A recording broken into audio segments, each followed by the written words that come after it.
Nutrición Imperfecta con Marta Mármol.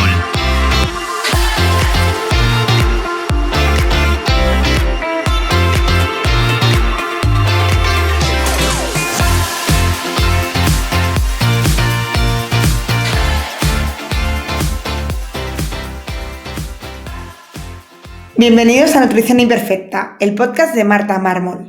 Un lugar para aprender a cuidarte y a empezar a ver la nutrición como una aliada para recuperar tu salud y encontrarte mejor. Te recuerdo que puedes descargarte mi ebook gratuito Síntomas digestivos de la gran epidemia en martamarmol.com/ebook. Y si quieres que te acompañemos en tu caso particular para recuperar tu salud, puedes reservar consulta con cualquier persona del equipo, tanto de nutrición como de psicología, en martamarmol.com.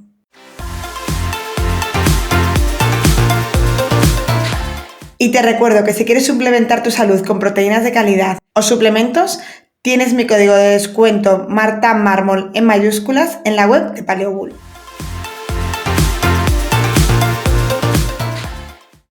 Bienvenidos a Nutrición Imperfecta, yo soy Marta Mármol y en el episodio de hoy vamos a hablar del síndrome de ovario poliquístico. Es un tema que no sé por qué no he tratado antes en el podcast. Sí que es verdad que hice un episodio con Paula sobre síndrome de ovario poliquístico adrenal, pero justo es una parte como la excepción de este síndrome de ovario poliquístico porque es más habitualmente metabólico, que es de lo que vamos a hablar hoy en general. Preparando este episodio me he dado cuenta que quizás lo he ido retrasando más de lo que debería, no porque no fuese importante o porque nadie lo sufra, que para nada, sino porque es un tema complejo y no quería hacerlo de manera simple y cuando digo complejo no es que sea imposible de entender, porque no, sino que está lleno de matices, no son generalidades, entonces pues a veces son conceptos que no se explican bien y yo quiero, como sabéis, explicarlo de una manera sencilla, que nos llegue a todos. Esto no es dirigido a profesionales, que también sé que muchos profesionales me escucháis, pero sobre todo va dirigido a personas que a lo mejor no tenéis por qué tener un lenguaje muy científico, pero sí que quiero que entendáis los conceptos porque evidentemente todos somos capaces de entenderlo, ¿no? Pero sí que es verdad que hay que bajarlo un poquito a tierra y a veces intentar bajarlo a tierra es simplificar y no. Y sobre todo pensando en mujeres que han tenido síndrome de ovario poliquístico y que ya tienen unos años, es decir, que cuando se lo diagnosticaron les explicaron hace años lo que era y en ese momento, partiendo de que no se suele explicar ni antes ni ahora lo que se tiene ni lo que conlleva, pero hace unos años la única importancia de tener síndrome de ovario poliquístico era que no te venía la regla de una manera regular y se trataba con píldoras, con anticonceptivas para regular. No me estáis viendo, pero estoy haciendo comillas porque lo de regular, pues evidentemente no estamos regulando el ciclo, ¿vale? Ya sabéis que la píldora no regula absolutamente nada, que tiene utilidad en algunos casos, cuidado, no digo que no, pero justo en síndrome de ovario poliquístico, como vamos a ver, no va a tener ninguna cabida ni ningún sentido dar una píldora. Así como os decía, vamos a intentarlo explicar de una manera sencilla, que se entienda bien, pero sin perder ese rigor, ¿no? Y en este tema lo primero que vamos a entender es qué es este síndrome de ovario poliquístico. ¿Qué está pasando en el cuerpo? ¿Por qué no es exactamente lo que su nombre indica? De hecho, yo creo que es uno de los grandes problemas. Que se llame síndrome de ovario poliquístico ya nos hace pensar en algo que seguramente no sea. Y además también, y lo he puesto como parte principal de este episodio, vamos a quitar muchas ideas que son erróneas, que generan preocupación y sobre todo culpa. Sobre todo por cómo se explican las cosas. Yo veo muchos pacientes con culpa, como con esa responsabilidad, y creo que entenderlo nos ayuda a manejarlo desde otro punto. Vamos a empezar por algo que sorprende bastante, pero que también es clave, y es que el síndrome de ovario poliquístico no es lo mismo que tener ovarios poliquísticos. Por eso os decía que está el nombre bastante mal elegido, porque cuando escuchamos ovario poliquístico, pues lo primero que pensamos es que tenemos quistes en los ovarios, ¿no? O sea, tiene lógica. Pero en realidad no estamos hablando de quistes como tal. Lo que vemos en la ecografía son folículos, es decir, estructuras normales del ovario que se van desarrollando, pero que no han llegado a madurar correctamente. Es decir, no son quistes patológicos, porque cuando escuchamos la palabra quiste, pues pensamos en algo malo. Entonces simplemente es que nuestro ovario tiene muchos folículos, que ya veremos que a veces ni siquiera tiene que cumplirse esto, ¿vale? Esto luego vamos a entender por qué está ocurriendo. Es decir, podemos tener ovarios con este aspecto en una ecografía y no tener síndrome de ovario poliquístico. Y al revés, puedes tener síndrome de ovario poliquístico y no tener esta imagen en el ovario. Por eso os digo que no siempre es una cosa o la otra ni van unidas. Y esto lo digo porque muchas pacientes llegan a consulta y te dicen, me dijeron que tenía ovario poliquístico. Y digo, ¿ovario poliquístico o síndrome de ovario poliquístico? Pues no lo sé. Claro, ¿por qué? Porque claro, a lo mejor te han hecho una ecografía, te han visto pues que tienes varios folículos ahí en el ovario, que es parte normal muchas veces de ese ciclo, y te dicen que tienes ovarios poliquísticos, pero no hay un síndrome de ovario poliquístico. ¿Vale? Entonces, cuidado porque a lo mejor nos quedamos con una etiqueta que no es. Y esto me pasa mucho porque casi todas las mujeres que veo en consulta me dicen eso. Unas porque de verdad lo tienen y otras que luego ves que no cumplen para nada el patrón. Y seguramente, pues en el momento que les hicieron la ecografía, tenían ese aspecto en la ecografía, pero para nada tienen el síndrome. Y por eso cada vez estamos cambiando más la forma de decirlo. Y ahora se tiende más a hablar de hiperandrogenismo. Porque el síndrome de ovario poliquístico es un conjunto de síntomas, pero que no está en el ovario en sí, sino es un conjunto de síntomas a nivel hormonal. Sobre todo, como os digo, eso, un exceso de andrógenos, para que nos entendamos, hormonas masculinas, aunque evidentemente las mujeres también lo tenemos, simplemente que vamos a tenerlo en más cantidad. Y pues esto va a cambiar mucho la forma de verlo, la forma de abordarlo, de entenderlo, de todo, porque deja de ser un problema simplemente del ovario para entenderse como un síndrome hormonal más amplio en el que el ovario, pues, por supuesto, tiene su parte, pero no la única y muchas veces ni siquiera la más importante. Y entender esto es muy importante, sobre todo desde el principio, porque si no es fácil quedarnos en esa superficie y no ir realmente a abordar lo que está pasando bien.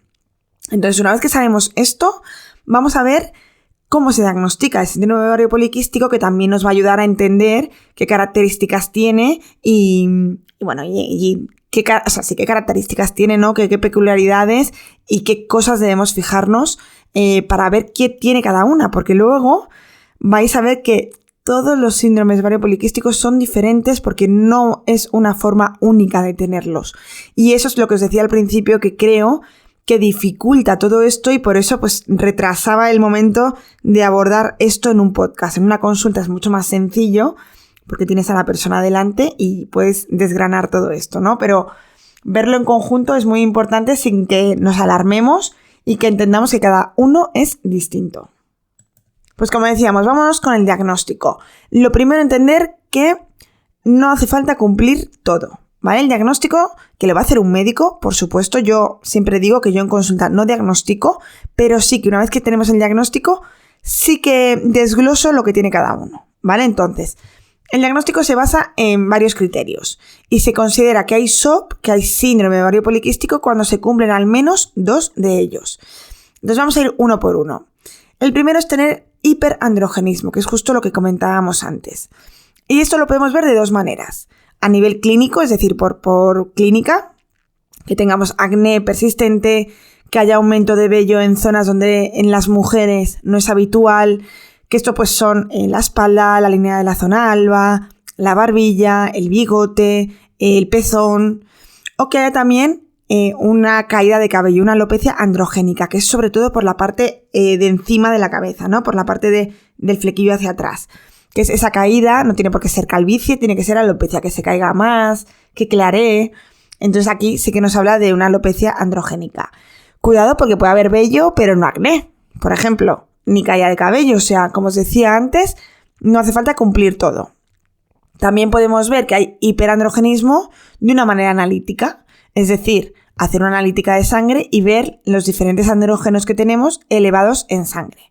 El más típico es la testosterona, pero hay otros andrógenos que podemos medir. El segundo criterio es ver que hay alteraciones en el ciclo menstrual. Y aquí hablamos de reglas irregulares, que sobre todo son ciclos largos, o incluso que hay ausencia de menstruación durante meses. ¿Vale? Aquí nos está hablando sobre todo de que no se está haciendo una ovulación regular, que no está habiendo un ciclo completo. Y aunque no me quiero meter en explicar el ciclo menstrual entero, que tenéis un episodio para eso, el episodio 212, que se titula Conoce tu ciclo menstrual, si no me equivoco, explico cómo son las hormonas dentro del ciclo menstrual. Y lo que ocurre en mujeres que tienen síndrome de ovario poliquístico, sobre todo cuando miramos la analítica, la analítica realizada en los primeros días del ciclo, vemos que la LH está más elevada en comparación a la FSH. ¿Vale? Estas son dos hormonas que tienen que estar bien reguladas y que cada una llegue en su momento adecuado para que el ciclo menstrual y la ovulación, por supuesto, se haga correctamente. Y esto tiene que ver con cómo se regula el eje hormonal desde el cerebro. Concretamente son los pulsos de una hormona que se llama GnRH. No me voy a meter en mucho detalle porque es un tema un poco complejo y os lo explico un poquito en este episodio, pero sí que quiero que os quedéis con la idea de que el equilibrio entre la LH y la FSH contribuye a que la ovulación sea adecuada o no. En este caso, en las personas con SOP va a haber un desequilibrio. Como os he dicho, la LH va a estar más elevada. Y esto va a hacer que, por ejemplo, esos folículos empiecen a crecer, es decir, que empiece esa estimulación de folículos, pero no se termine de hacer completa. Por eso cuando hacemos una ecografía vemos un aspecto de ovario poliquístico, porque tenemos un montón de folículos. Esto también es muy importante que lo entendáis ahora para cuando empecemos a ver las diferentes formas de tratamiento, de cómo abordar, pues que entendáis que hay un desequilibrio entre la LH y la FSH. Pero no nos despistemos porque estábamos con los criterios. Hemos dicho que el criterio era ciclos irregulares. Y hay un tercer criterio que es la morfología del ovario, lo que hemos visto antes, ¿no?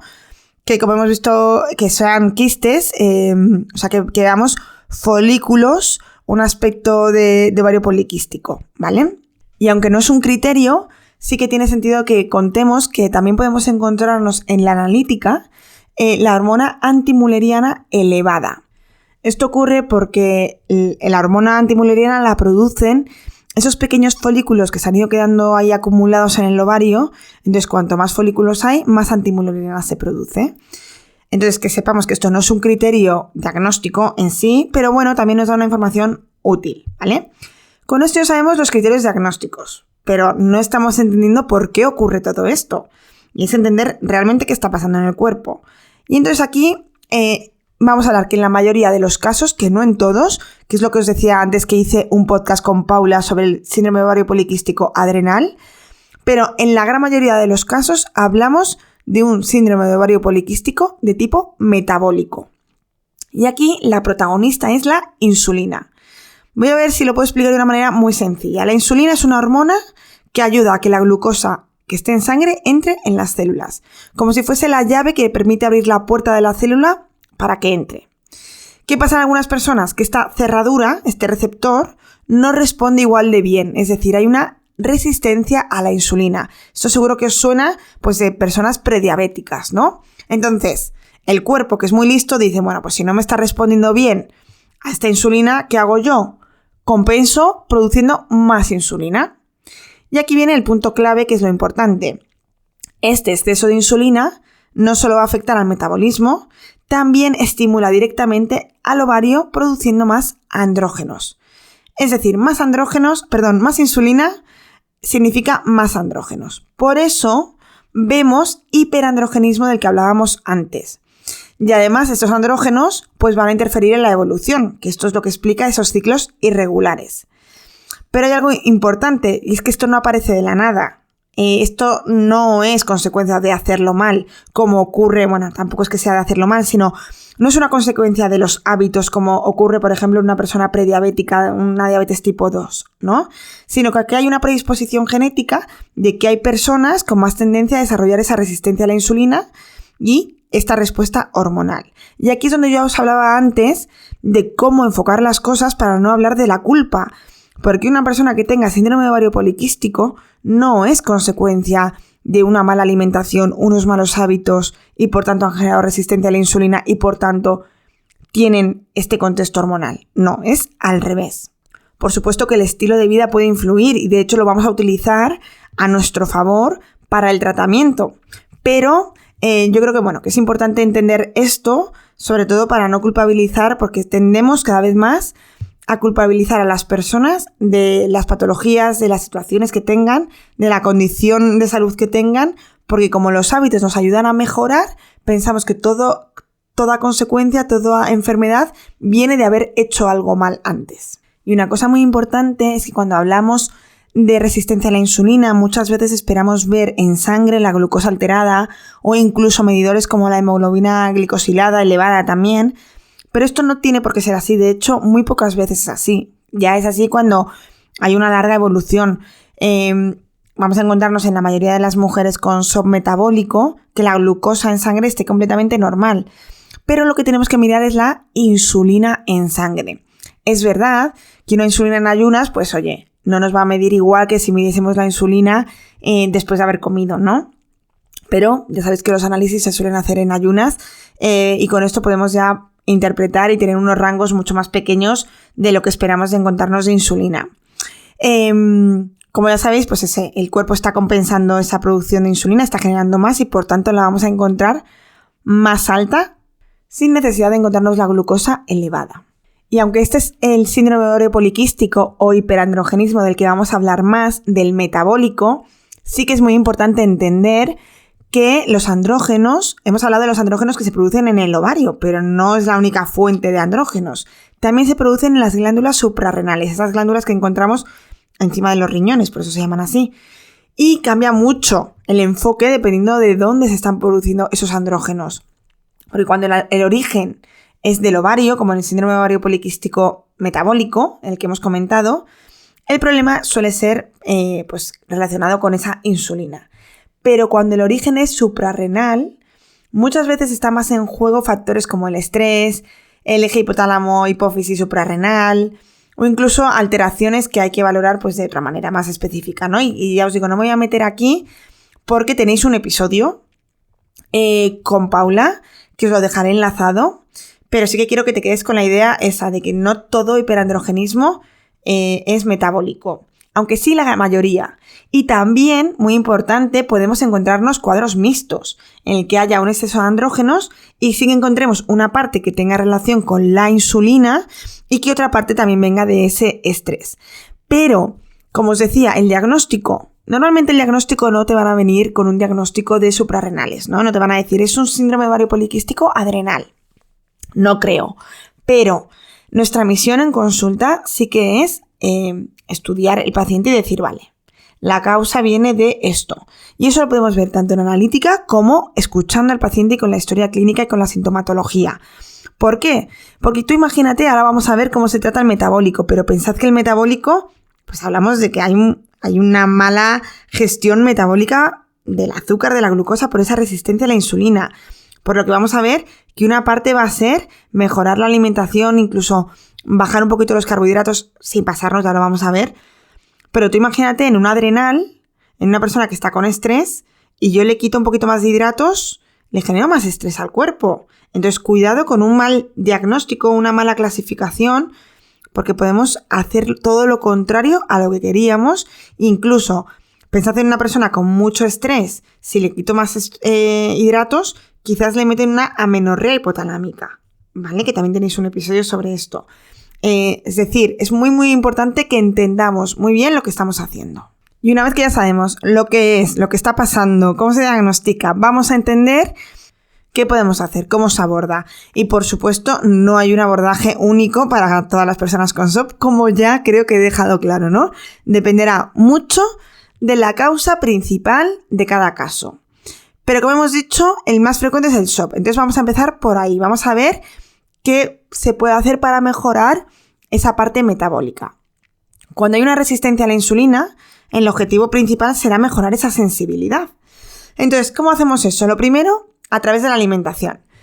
No se trata de eliminar carbohidratos ni de hacer dietas extremas, porque esto a largo plazo es insostenible, sino aprender a equilibrarlos. Es decir, primero elegir mejor el tipo de carbohidratos, pues intentar combinarlos mejor, evitar esos picos de glucosa, pues intentar que la respuesta de la insulina sea lo más estable. Entonces aquí podemos elegir carbohidratos complejos, integrales, pseudocereales que tienen una gran cantidad de proteína y evitan esos picos de glucosa, combinarlos bien, hacer un plato que sea muy rico en fibra, en proteínas, en grasas que eviten que esos hidratos pues entren de forma rápida, por así decirlo.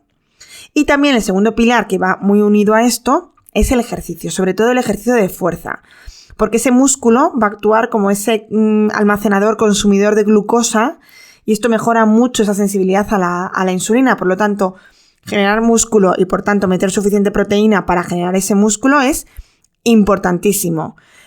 Por supuesto también hacer ejercicio de cardio, esto no quita, ¿vale? Pero priorizándonos ejercicio de fuerza y una alimentación no pobre en carbohidratos, sino bien equilibrada, que yo creo que aquí es la clave. Yo no quitaría carbohidratos, yo no recomiendo quitar carbohidratos en esto, sino pues no consumir unas grandes cantidades de carbohidratos de manera aislada, pero es que tampoco se lo recomiendo a nadie. Pero bueno, tiramos un poquito más a bajar esas proporciones, si queréis, ¿vale? Y luego, por otro lado, una cosa clarísima que yo veo cada vez más importante y que a lo mejor como no se puede como abordar o no se consume, cosas así, pues creo que la pasamos por alto, que son los ritmos circadianos. Dormir bien, tener horarios regulares, gestionar estrés, todo esto influye directamente a cómo funciona la insulina en nuestro cuerpo, ¿vale? Es decir, muchas veces eso, nos centramos en lo que como o el ejercicio que hago, como que lo puedo palpar mucho más y tengo como más el control sobre eso, ¿no? Y no le damos tanta importancia a todo lo que es horarios y regular los ritmos circadianos, y de verdad que es muy importante. En algunos casos, además de estas medidas, pues también se pueden utilizar pues un apoyo terapéutico a nivel de farmacológico. Uno de los tratamientos más habituales utilizados es la metformina, que ayuda a esa mejor sensibilidad de la insulina. Pero también hay otras alternativas que pueden ser útiles, como la berberina, que es muy similar a la metformina. También la canela, el omega 3, y de hecho hay productos que vienen como todo esto combinado, el cromo, antioxidantes, porque también hay un contexto muy oxidante en todo este contexto, pues se está generando mucho estrés oxidativo. Y aquí es muy importante individualizar, ¿vale? Porque va a depender mucho de la persona con la que nos encontremos, si está en una situación de mucha inflamación, si tiene que reducir peso, porque claro, esta resistencia a la insulina, no lo hemos comentado, hace que se aumente de peso y que haya más grasa, sobre todo en la zona central, aunque no siempre es así, en la zona abdominal. Entonces, por supuesto, si hay un exceso de peso, el problema no va de bajar peso, ¿no? Como siempre, que es lo primero que nos recomiendan, y esto hablamos en el episodio de hace poco de presión estética con María, en el que la recomendación normalmente por parte de los profesionales, por desgracia, es lo que tienes que hacer es perder peso. Como si fuese primero una decisión que tomas cuando te levantas y ya está, y una cosa sencilla. No. En este caso, tenemos que explicar a esta persona que ese exceso de grasa acumulada y que seguramente le esté costando bajar es una grasa hormonal. Y por tanto tenemos que trabajar todo este contexto para favorecer esa pérdida de grasa si es necesaria. Por otro lado, en otro punto donde podemos trabajar es en intentar ayudar a que los andrógenos, estas hormonas masculinas, que está fatal dicho esto, pero para que nos entendamos, los eliminemos bien. Hemos hablado de cómo se detoxifican los estrógenos muchas veces en este episodio. ¿Y cómo se eliminan los andrógenos? Pues también a través del hígado. Pero el hígado utiliza una reacción. Bueno, ya sabéis que nuestro cuerpo tiene diferentes vías para metabolizar y eliminar las hormonas. Y en este caso, para eliminar los andrógenos, se utiliza la sulfatación. Es decir, necesitamos meter un grupo sulfato, traspasar de sulfitos a sulfatos, para que se puedan ir eliminando. Ya os digo que no os voy a entrar en detalle. De esto creo que también tenéis un episodio del detox hepático. Pero bueno, para que te quedes con la idea de que necesitamos ir eliminándolos para que no se acumulen más. Así que pues podemos sospechar, y esto yo lo hago con preguntas a nivel clínico en consulta, si sospechamos que no se sulfata bien. ¿Cuáles son las típicas preguntas de si no se sulfata bien? Pues que a la gente le sienten mal los sulfitos. El ajo, la cebolla, incluso el vino, que te den dolor de cabeza. ¿Sabes que a la gente que no le sientan bien los sulfitos? Pues esta gente no sulfata bien. Pues en algunos casos pues se puede apoyar con algunos cofactores para que esta sulfatación se realice bien, ¿vale? Yo en consulta a veces también les mando a hacer una infusión, o de regaliz, o de canela, o de menta, una mezcla, También dependiendo de la situación de cada uno, gustos, facilidades, ¿no? Pero bueno, no es la panacea, pero yo creo que como que todo suma, ¿no? Teniendo en cuenta todo, va sumando. Y por último, como la última pieza de este puzzle es ese eje hormonal, lo que os explicaba antes, ¿no? Que en las mujeres con síndrome de ovario poliquístico vamos a ver una LH más elevada con la FSH. Y esto va pues, a influir en esa ovulación. Por eso, uno de los suplementos más utilizados y que con más evidencia para mejorar este síndrome de ovario poliquístico es el mioinositol. ¿Y qué hace? Pues ayuda a mejorar que la sensibilidad de esa FSH. Es decir, que aunque tengamos menos, favorezca su función y favorezca esa respuesta del ovario a ese FSH y ayuda a hacer que esa ovulación sea más regular. No es mágico, no es que te lo tomes un día y ya está, pero sí que es una herramienta bastante interesante, de hecho yo creo que es de las más utilizadas. Claro, esto vamos a verlo, si tenemos una paciente que cumple todo pero la LH no está elevada, pues quizás esto no es lo más interesante. Os lo complico más para que veáis lo difícil que es. Si tenemos una paciente con hipotiroidismo, el mioinositol también se ha visto que mejora con hipotiroidismo autoinmune, mejora los anticuerpos antitiroideos, pues de una, ¿no? Damos un mioinositol que nos va a servir tanto para el ovario poliquístico como para el hipotiroidismo. Cuidado también con los productos de mioinositol porque no todos solo vienen mioinositol, suelen añadirles más cosas, a veces pues para tener en cuenta todo, pero entonces habrá que individualizar a ver si todo lo que viene en ese producto me sirve para esta paciente o no. Por eso yo intento hacer estos podcasts para que vosotros entendáis, pero no para que os automediquéis. Porque por desgracia, ojalá yo poderos aquí contar todo, pero no es tan fácil ni tan sencillo. Hay que tener unas bases bastante sólidas. Entonces yo esto os lo explico para que tengáis conocimiento, pero siempre que queráis aplicarlo os recomiendo que vayáis a un profesional que sepa de esto, conozca vuestro caso, os guíe y os trate. En conclusión, si la mujer cumple criterios que hemos visto, el médico es el que va a diagnosticar un síndrome de ovario poliquístico. Sí que es muy importante que ahondemos en qué tipo de síndrome de ovario poliquístico y qué es exactamente donde le está afectando, para que entendamos que no todas las mujeres son iguales. Ya hemos visto que habrá mujeres con mucho acné, pero ciclos regulares, habrá otros con ciclos muy irregulares, pero que apenas tienen síntomas más visibles, o incluso mujeres que han sido diagnosticadas simplemente por tener esa ecografía de tipo de ovario poliquístico y que en realidad no tiene un síndrome de ovario poliquístico, ¿vale? Porque no cumple todo lo demás. Y yo creo que entender esta variabilidad, creo que es el mensaje que yo os quiero dar, es clave y que esta variabilidad también nos va a ayudar a abordarlo cada uno de manera individual. Así que espero que este episodio te haya gustado, te haya servido.